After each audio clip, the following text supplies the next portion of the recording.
Everyone, welcome to my round 3 recap from the Biel Chess Festival. I finished my game about an hour ago and had a really interesting game that I'm still trying to process. So let's go through it. I was playing Candidate Master Woom from Singapore, and coming into this game, I decided to play an opening that I've never played before, starting on move 3. I've had this position many times before with both colors, but the move I played in this position was it's definitely not a main line, and it is a surprise weapon, bishop to c4. And I prepared this a lot this morning. It's an opening idea I've been aware of for the last couple years, and I played against this as black in Online Blitz and in Title Tuesdays, and I found it to be very difficult to deal with, especially if black doesn't have any preparation. So first of all, the move bishop c4 is somewhat of a beginner's move that sometimes you see at the sub 1000 elo, where players default to an Italian setup, even though this is a Sicilian and not a king's pawn opening.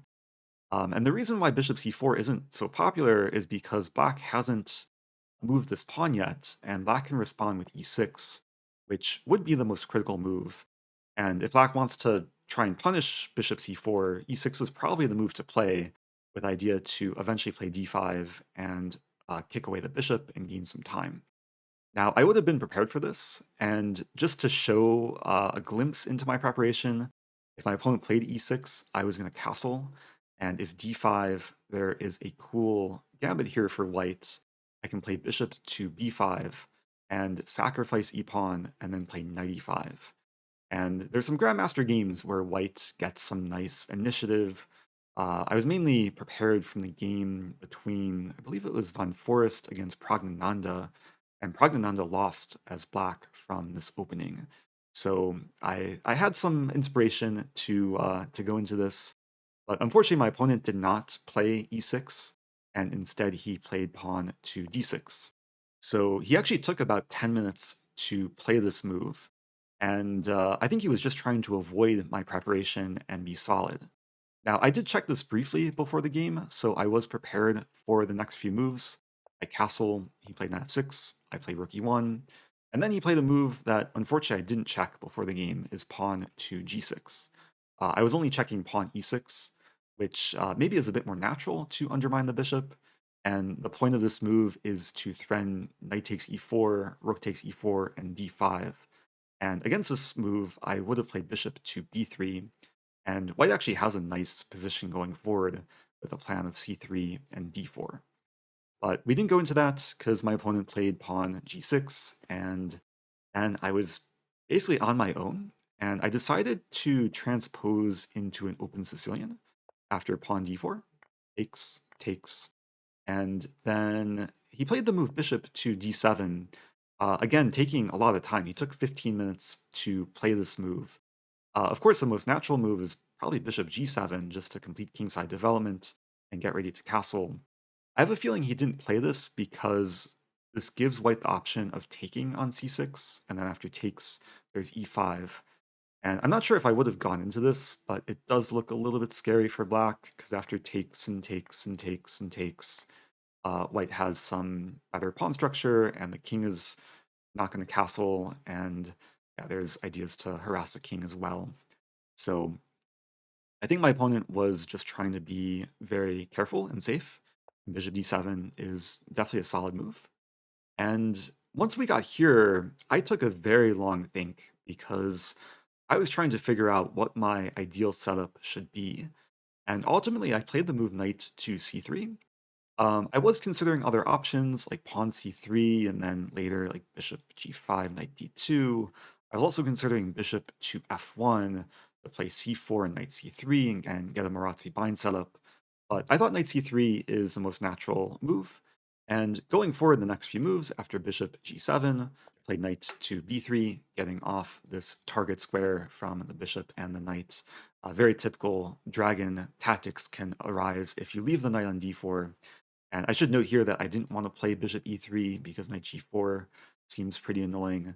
So I sidestepped the knight, my opponent castles, and then I played the move knight to d5. And I was actually inspired by my previous round opponent, Grandmaster Sashi Kiran, who played a very similar idea in round two against me and got a really nice position, also from a dragon structure with kings castled on the same side. And if you want to see that game, link is below. It's part of my Biel recap playlist. And I got completely outplayed that game because what ended up happening was when I eventually took the knight, I think I took with my bishop on d5. He took back with his pawn, and e-file was just very deadly for white. So I was trying to achieve something similar in this game. And going forward, I really felt like I was putting a lot of pressure on my opponent.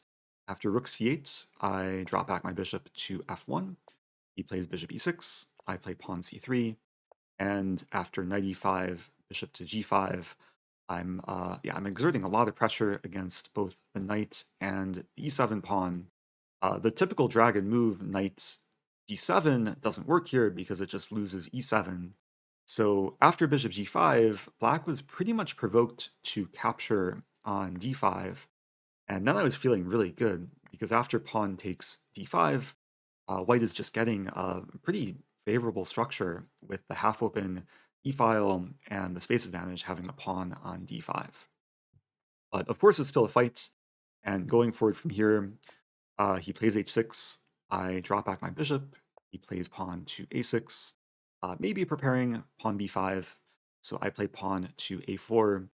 I was really just trying to be prophylactic and squeeze my opponent as much as possible, try and give him no active play anywhere on the board. And here he plays rook to e8, which I thought is a good sign because it's not the most threatening move in the position. Gives me time to keep improving. And I do make a gradual improving move here, pawn to h3, making sure that black can't access the g4 square. And here my opponent plays an active move, knight to c4, trying to trade off knight for bishop. And I didn't want to give away my darks for bishop. I think this is the better bishop in the position. So I take the knight with my lights for bishop. And after takes, I keep improving, queen to d3, attacking the rook. And yeah, black has to be careful here because if he defends a rook, let's say queen c7, then I might have some tactics like knight a5, and the queen can't take because it's tied down to defending the rook. The rook might get kicked somewhere and might get trapped eventually. And there's also a trap that if black plays pawn b5 here, then I can take and knight a5. Maybe this isn't like really a trap, but it's just a good line for white where I attack the rook, and I'm also coming into c6 with the knight, also probably winning the b5 pawn. So again, my opponent was aware of the danger, plays rook c8, and even though this is kind of a passive-looking move, it is still keeping the position solid. And I continue making progress. I play pawn a5, fixing the pawns on the queen side, also giving me control over the b6 square. Maybe I do have ideas of bishop b6 eventually. So my opponent plays queen to d7, just improving the queen, and maybe setting up ideas of queen b5 or queen f5. So here I continue with pawn to c4. I figured that eventually I'm going to play this move, just reinforce d5.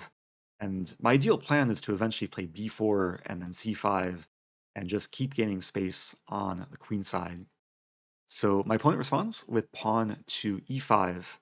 And I think this is a timely decision by him because if he doesn't play this move, then I'm just going to keep improving knight d4, rook c1, pawn b4.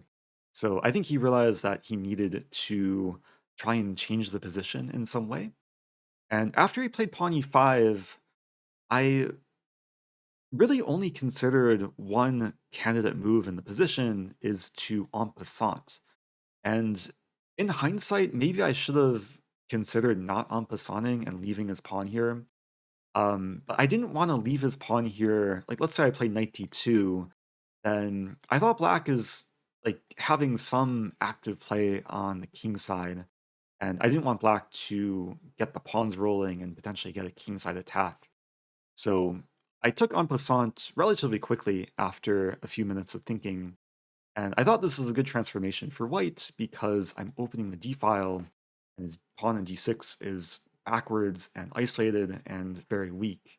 But the issue for me is I also have a weakness in the position as a c4 pawn, and my knight doesn't really harmonize well just with the overall structure. I would much rather have access to d5 in this position.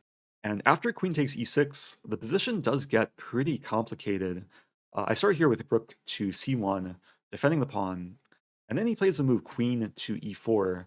And I think this turned out to be a really good move to just try and simplify matters.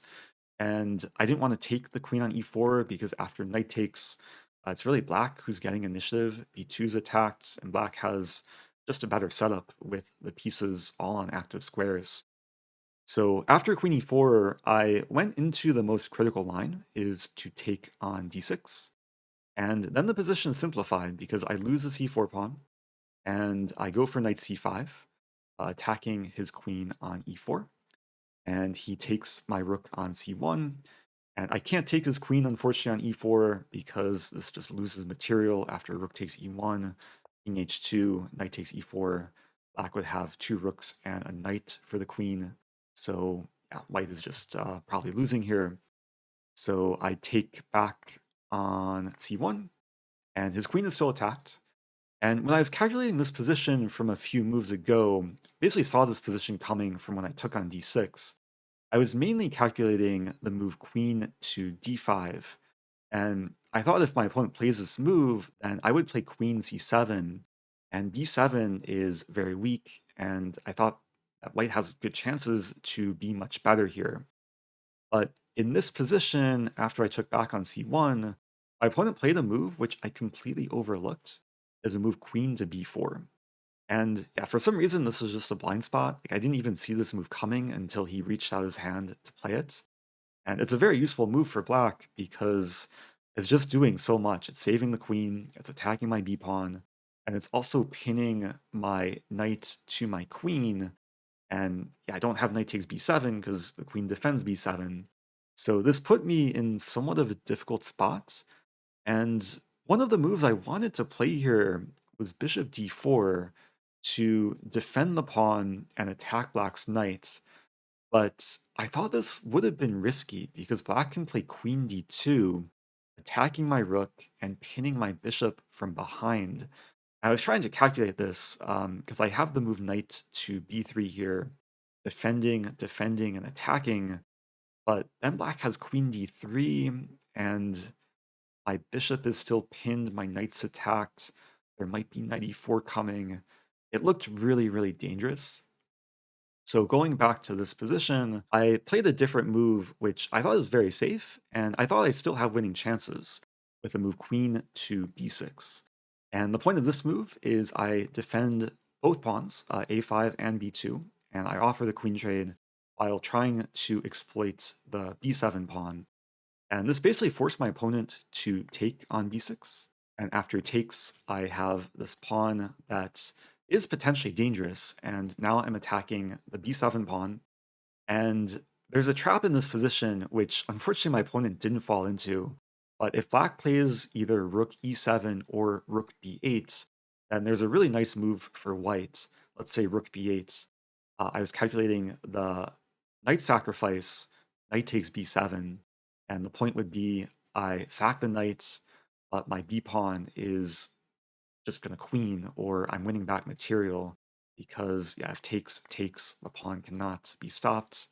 And if rook b8, then I have b7, and rook c8 is unstoppable. And this should be winning for white, I believe, if king h7 and bishop to a7, and white will be winning in exchange. So unfortunately, my opponent did not fall into that trap, and he played a better move, knight to d5.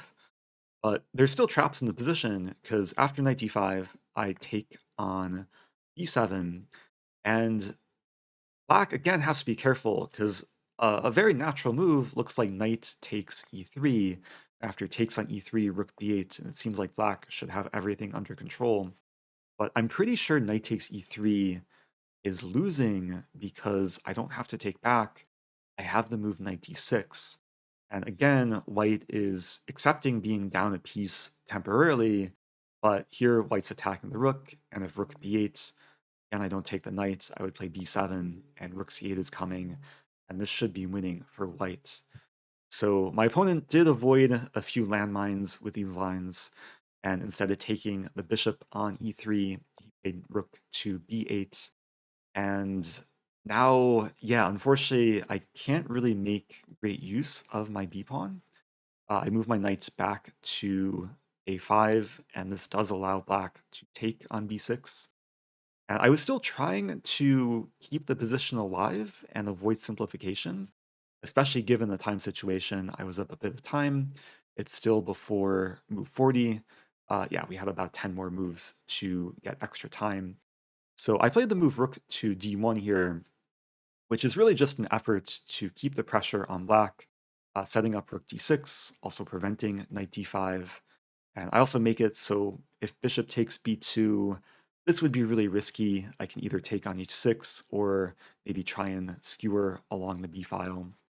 But my opponent played very accurately here, and very simply, he just played knight to a4, setting up a triple attack against b2. And there's no defenders for my b pawn, so the only way to save it is the move pawn b3, which is what I played.